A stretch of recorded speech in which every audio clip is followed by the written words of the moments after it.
미국 나스닥이 4거래일 연속 올라 종가 기준 처음으로 10,000포인트를 넘겼습니다. 이 같은 폭발적인 상승 배경에는 팬데믹을 기회로 삼아 증시로 유입된 개인 투자자가 많았기 때문인데요. 그런데 지금 장세가 닷컴 버블을 연상시킨다는 지적이 나와서 시장을 잘 볼 필요가 있겠습니다. 관련해서 조슬기 기자와 이야기 나눠보겠습니다. 조 기자, 네. 이 나스닥 10,000포인트 돌파의 배경으로 미국판 동학개미들이 꼽히고 있다고요? 네, 그렇습니다. 우리 증시의 급상승을 이끈 이른바 동학개미 군단처럼 이 미국에서도 이 로빈후드라는 어플리케이션을 통해서 증시로 유입된 이 젊은 투자자들이 요즘 눈길을 끌고 있습니다. 이 1,000만 명이 넘는 이 어플리케이션 사용자의 평균 연령은 31세로 이 기술주를 중심으로 주로 투자해 왔는데요. 태어나면서부터 아이폰을 쓰고 또 구글 검색을 해온 이 밀레니얼 세대들이 자신들에게 익숙한 이 기술주, 기업 주식을 팬데믹을 틈타 대거 사들였다 이런 뜻입니다. 실제 나스닥은 이번 반등장에서 애플과 알파벳, 페이스북, 테슬라 등과 같은 기술주들의 상승세를 바탕으로 이 다우와 S&P 500 지수보다 가파르게 상승했습니다. 네, 그러면 실제 이들이 거둔 투자 성과 이런 것들은 좀 어떻습니까? 네, 코로나19 팬데믹으로 인해 이 주가가 폭락할 것이다. 이런 월가 전문가들의 경고가 수차례 있었지 않습니까? 예. 그런데도 주식을 꾸준히 사들이며 결과적으로 높은 수익률을 기록했습니다. 실제로 지난달 파산 신청을 한 글로벌 렌터카 기업 허츠죠. 이 주식 매수에 베팅한 게 바로 이 로빈후드 투자자들입니다.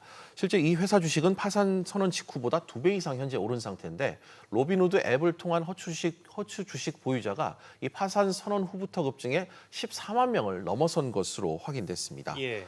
역시 파산 신청을 한 백화점 체인 JCPenney도 파산 전과 비교해 현재 주가가 167%나 급등한 상태고 미국의 에너지 기업인 와이팅 페트롤리엄 역시 835%나 폭등했습니다. 네, 그런데 파산 신청을 하는 업체가 이렇게 주가가 급등하는 게 흔히 볼 수 있는 현상이 아닌데 이 개인 투자자들이 좀 도박성 투자에 나선다 이렇게 봐야 될 것 같은데 어떻습니까? 사실 그런 부분이 없지 않습니다. 예. 상황이 이렇다 보니 최근 나스닥의 질주가 좀 이상 과열이 아니냐 이런 지적도 나오고 있는데요. 실제로 1990년대 말 이 닷컴 버블 때와 비슷하다, 주의할 필요가 있다 이런 현지 경고의 목소리도 적지 않습니다. 네, 이제 국내로 돌아와서 라인펀드 관련 소식 짚어보겠습니다. 이 대규모 환매 중단 사태를 수습할 가교 운용사가 조만간 설립된다고요? 네, 그렇습니다. 이 라인펀드 판매은행과 증권사 20곳이 이 펀드 자산의 회수와 보상을 맡을 이 가교 운용사를 만들기로 어제 합의했습니다. 문제 이 라인펀드를 이관받아 자산 회수와 관리, 이 투자금 분배 등의 역할을 수행할 것이라고 밝혔는데요.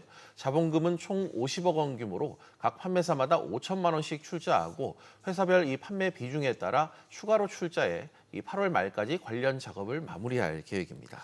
네, 그리고 환매 중단 사태를 일으킨 라임 자체에 대해서도 아마 징계가 좀 내려질 것 같은데 지금 전망이 좀 어떻습니까? 금융감독원에서 어제 기자간담회를 열고 이와 관련해 입장을 좀 밝혔는데요. 예. 지금까지 중대한 위법 행위가 다수 확인된 만큼 중징계가 예상됩니다. 실제로 금융권에서는 라임이 이 여러 범죄에 그간 연루됐다는 점에서 금융당국의 제재 중 가장 수위가 높은 이 인가 취소 조치가 불가피할 것으로 보고 있습니다.